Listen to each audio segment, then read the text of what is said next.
Hello my dear student, फिर से एक बार आप सभी का स्वागत है आपके अपने इस channel S R J mathematics पर। दोस्तों, उम्मीद करता हूं कि आप सभी अच्छे होंगे, अपने स्टडी के अंदर बिजी होंगे।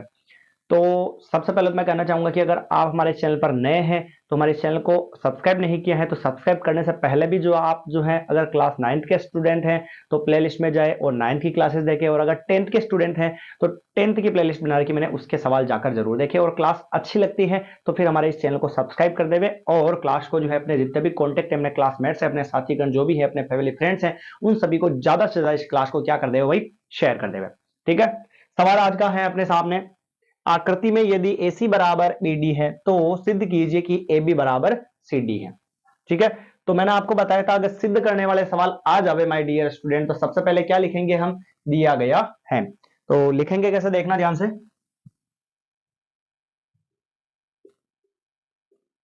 दिया गया, दिया गया, दिया गया में क्या दे रखा है, AC बराबर, एक आकृति दी गई है, एक आकृति दी गई है जिसमें क्या दे रखा है,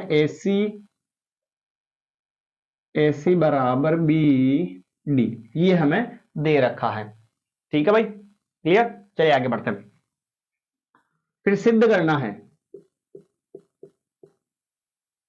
सिद्ध करना है, सिद्ध क्या करना है हमें वो लिखेंगे। सिद्ध क्या करना है, AB बराबर CD, ये हमें सिद्ध करना है। तीसरा ऑप्शन क्या है भाई, सत्यापन।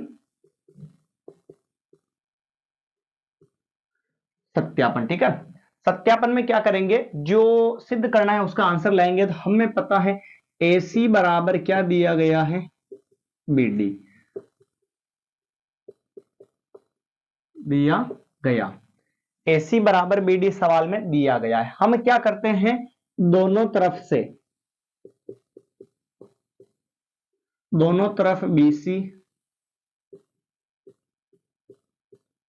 घटाने पर, दोनों तरफ BC घटाने पर, यानी कि AC में से भी क्या घटाएंगे, BC, और BD में से भी क्या घटाएंगे, BC।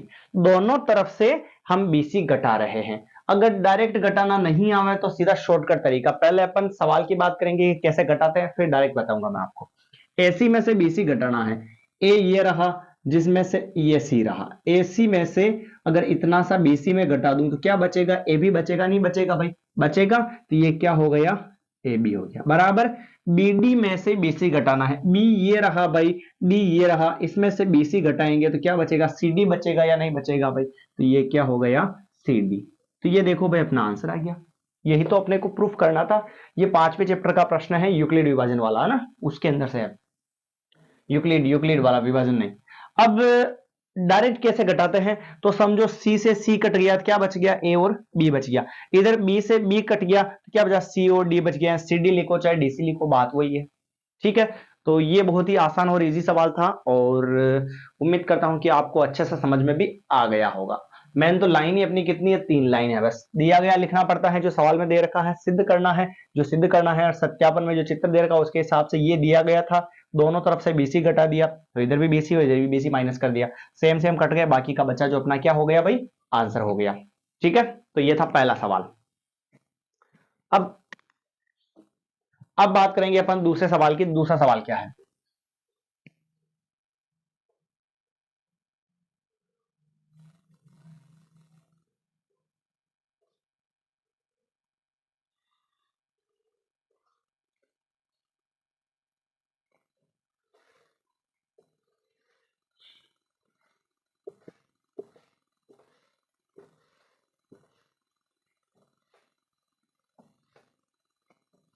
हाँ जी। अगला सवाल दे रखा है x-2y और इक्वल में दे रखा 4, और बताना है कि हल है या नहीं। x-2y और इक्वल में दे रखा है 4, दूसरा प्रश्न है ना। 4, x-2y इज इक्वल टू 4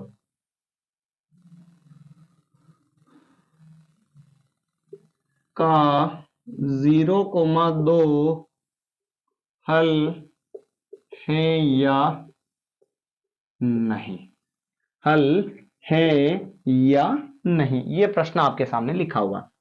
देखना इसको कैसे सॉल्व करते हैं हम, ध्यान से देखिएगा दोस्तों। हल है या नहीं ये पूछ रहा है। जैसा लिखा हुआ समीकरण तो लिखा हुआ x माइनस 2y और बराबर में 4 दे रखा, इधर लिखा हुआ 0,2 ये लिखा हुआ।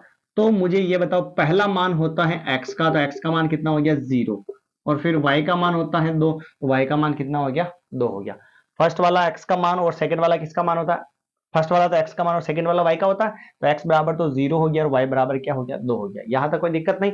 तो हम लिखेंगे x बराबर 0 व y बराबर 2 पर क्या निकालेंगे, आंसर निकालेंगे। पर आंसर निकालेंगे भाई तो देखना ध्यान से, x जो है उस x का मान क्या है 0, फिर माइनस जो है माइनस, फिर क्या है 2, बीच में कुछ नहीं इनटू, फिर y का मान कितना है 2, फिर बराबर में कितना है 4।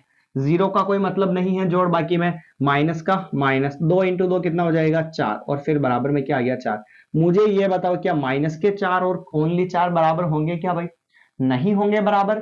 तो हम लिखेंगे जो कि संभव नहीं है, अतः 0,2 समीकरण x माइनस 2y बराबर 4 का हल नहीं है। कौन समस्या है क्या भाई, यहां तक किसी को कोई दिक्कत है, नहीं है। चलिए आगे बढ़े अपन तीसरे सवाल की तरफ, इसमें तो कुछ नहीं है ना दिक्कत। x माइनस 2y बराबर में 4 था, 0,2 हल है या नहीं। तो पहला मान तो हो गया x का और दूसरा मान किसका हो गया y का। इसमें रखा x की जगह x का मान रखा, y की जगह y का मान रखा। जीरो का कोई मतलब नहीं, 2 इंटू 2 4 हो गया। -4 और 4 बराबर नहीं होते हैं तो संभव नहीं है और हल भी नहीं है। अगर दोनों बराबर होते तो हम कह देते कि भाई इसका हल है। ठीक है, तीसरे सवाल की बात करते हैं अपन।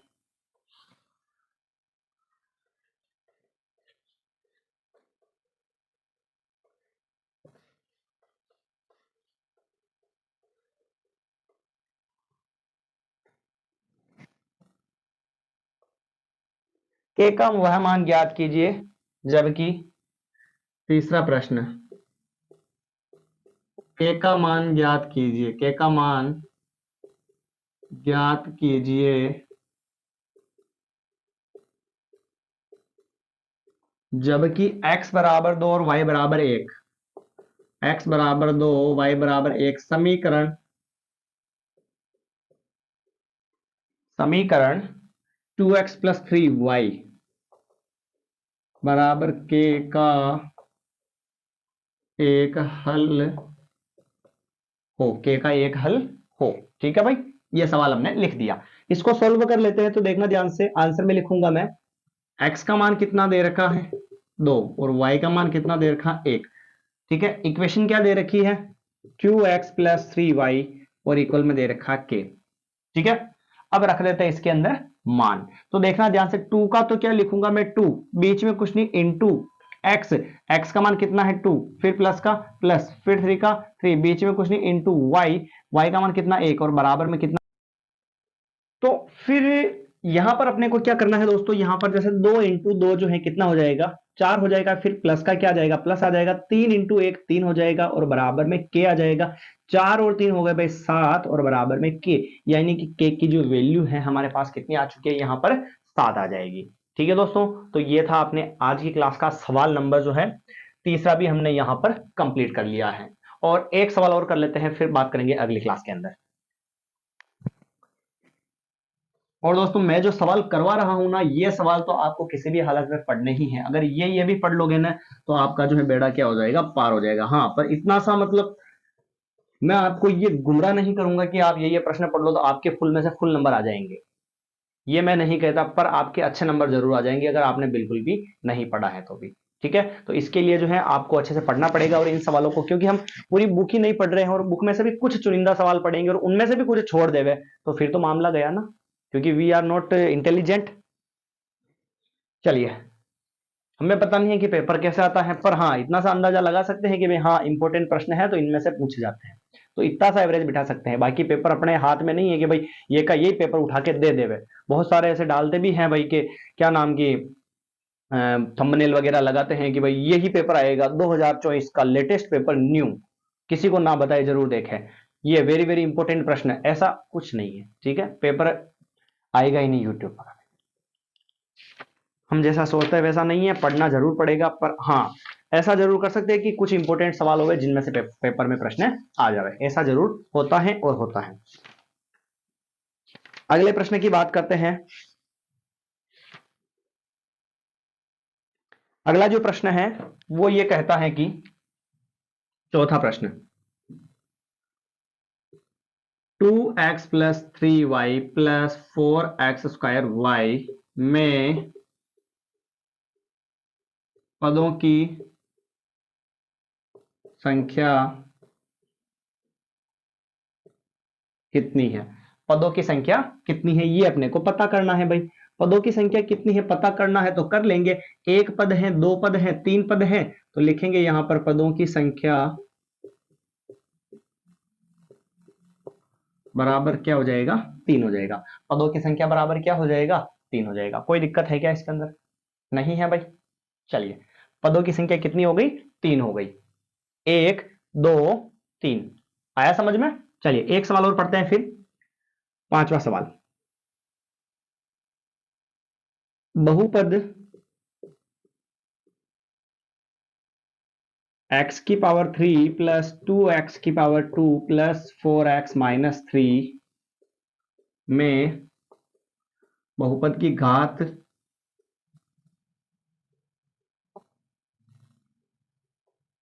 कितनी होगी। बहुपद की घात बतानी है दोस्तों, तो बहुपद की जैसे यहां पर घात का नाम आया, बहुपद की घात का नाम आया और एक यहां पर पदों की संख्या का नाम आया, इन दोनों का हम करेंगे पोस्टमार्टम। कैसे करेंगे अभी आपको पता चल जाएगा, पहला इस पर बात कर ले, ठीक है। बहुपद की घात क्या होती है, बहुपद की घात बराबर एबीसीडी वाला जो चर पद होता है ना, चर पद, किसी बहुपद के अंदर कोई जो चर पद होता है उसकी सबसे हाईएस्ट जो पावर होती है, उच्चतम जो घात होती है, वो उस बहुपद की क्या होती है, घात होती है। जैसे यहां पर पता करो, 1 है, 2 है, 3 है, हाईएस्ट घात कितनी है भाई, 3 है, तो यहां पर बहुपद की जो घात है वो कितनी हो जाएगी भाई, 3 हो जाएगी। ठीक है, तो ये थे आज के अपने 5 सवाल इंपॉर्टेंट क्लास के। अब बात करते हैं, यहां पर एक नाम आया यहां पर पदों का। ठीक है, तो पद कितने प्रकार के होते हैं, यानी कि बीजी व्यंजक कितने प्रकार के होते हैं। पद होते हैं 3 प्रकार के अपने, हालांकि 4 भी हो सकते हैं, 5 भी हो सकते हैं, 6 भी हो सकते हैं, ऐसा कोई नहीं है कि फिक्स 3 ही है। ठीक है ना, पर यहां पर जैसे कि एक पदी की बात करें अपन, एक पदी की यानी कि जिसमें एक पद हो। फिर आता है द्विपदी की, जिसमें कितने पद हो, 2 पद हो। त्रिपदी की, जिसमें 3 पद हो। कितने पद हो, जिसमें 3 पद हो। एक पदी जिसमें एक पद हो, द्विपदी जिसमें 2 पद हो, त्रिपदी जिसमें 3 पद हो, चतुर्पदी यानी कि जिसमें 4 पद हो, पंच 5। ठीक है, कोई दिक्कत नहीं है। आगे बढ़ते हैं, एक बहुपद की घात का नाम आया, बहुपद की घात का नाम, तो इसका भी पोस्टमार्टम कर देते हैं यहीं पर। घात यानी बहुपद की तो घात क्या होती है, वो होती है किसी बहुपद की घात, किसी बहुपद की उच्चतम घात, उच्चतम घात उस बहुपद की घात कहलाती है। किसी बहुपद की जो उच्चतम हाईएस्ट जो पावर होगा ना, वो उस बहुपद का क्या कहलाएगा भाई, घात कहलाएगा। ठीक है, तो ये हो चुका है बहुपद की घात की डेफिनेशन, जिसमें एक पद हो एक पदी, जिसमें 2 पद हो 2 पदी, और जिसमें 3 पद हो उससे त्रिपदी कहेंगे। ठीक है, कोई दिक्कत है भाई इसके अंदर, आया समझ में सभी को। और उम्मीद करता हूं कि अगर आप क्लास जो रेगुलर देखोगे और अपना कॉन्सेप्ट यानी कि अपना जो माइंड सेटअप जो है सही रखोगे और फोकस करोगे पूरी क्लास पर, तो आपको 100% श्योर है कि कहीं पर जाने की कोई दिक्कत नहीं होगी और आपको बिना इधर उधर दौड़े हुए जो माय डियर स्टूडेंट आपको क्लास समझ में आ जाएगी। और हाँ, अगर आपको कहीं पर भी बिल्कुल फ्री में कुछ पढ़ने को अच्छा सा मिल रहा है तो आप इधर उधर ना घूमें और अपनी कंटिन्यूटी बनाए रखें, क्योंकि कहीं पर भी जाओगे तो आपको पढ़ना तो आपको खुद को ही है और रेगुलर जाना पड़ेगा, रेगुलर पढ़ना पड़ेगा, तभी आपको क्लास अच्छी लगेगी और समझ में आएगा। ठीक है दोस्तों, मिलते हैं अगली नई क्लास के अंदर। धन्यवाद, जय हिंद।